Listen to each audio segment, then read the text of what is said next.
कांग्रेस को हरियाणा से सबक लेकर के जो क्षेत्रीय छत्रप हैं, जो बड़े बड़े किल्लेदार हैं, जो लोग कि उनके पिताजी भी लड़ रहे थे, वो भी लड़ेंगे, कि इसलिए लड़ेंगे क्योंकि उनके पिताजी लड़ रहे थे, भले जीते ना हो या हार गए हो या दूसरी पार्टी चले गए हो, इन चीजों से बचना पड़ेगा।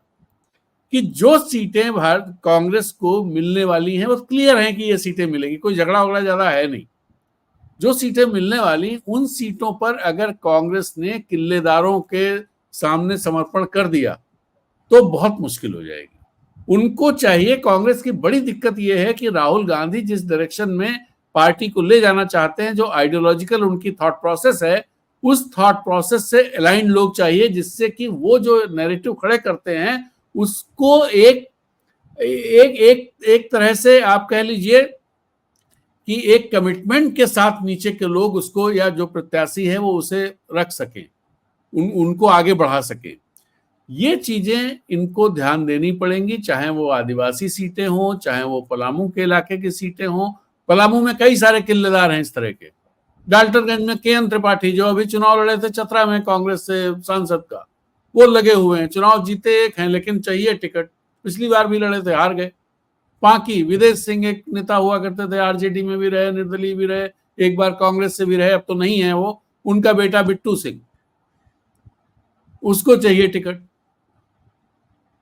तो भाई अब इस तरह की चीजें होंगी तो फिर कांग्रेस के लिए थोड़ा दिक्कत होगी। इनको चाहिए कि नए लोग, जो राहुल गांधी ने कैंपेन चलाया पिछले 2 साल में, उस कैंपेन के तहत बहुत सारे नए लोग जो आइडियोलॉजिकली स्ट्रांग, बहुत सारी चीजों को समझते हैं, आइडियोलॉजिकली राहुल गांधी की थॉट प्रोसेस के साथ अलाइन दिखते हैं, आरएसएस के विरोधी हैं, उन लोगों को जब तक ये आगे प्रमोट नहीं करेंगे तब तक दिक्कत आएगी। और मैंने उदाहरण के तौर पे आपको डाल्टनगंज जिले का बताया कि विश्रामपुर में वो ददई दुबे कि उनके परिवार के आदमी को मिलना चाहिए, वो किल्लेदार एक। पांकी में विदेश सिंह का परिवार, वो एक किल्लेदार। इधर के एन त्रिपाठी जमे हुए हैं डाल्टनगंज में कि भाई इनको टिकट मिलना चाहिए। इन चीजों को फिर अगर यही सब हरियाणा में क्या हुआ, इसी तरह की चीजें हुई।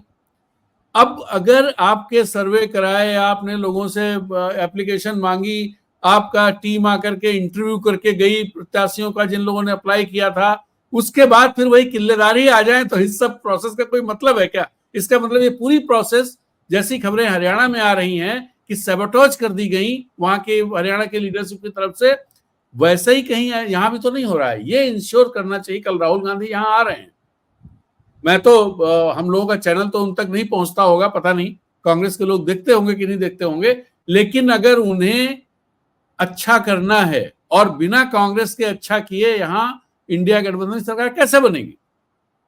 कांग्रेस को अच्छा करना ही पड़ेगा। नेशनल कॉन्फ्रेंस जैसा मामला नहीं है कि कांग्रेस 6 सीटों पर सिमट गई, उसके बावजूद नेशनल कॉन्फ्रेंस ने सरकार बना दी।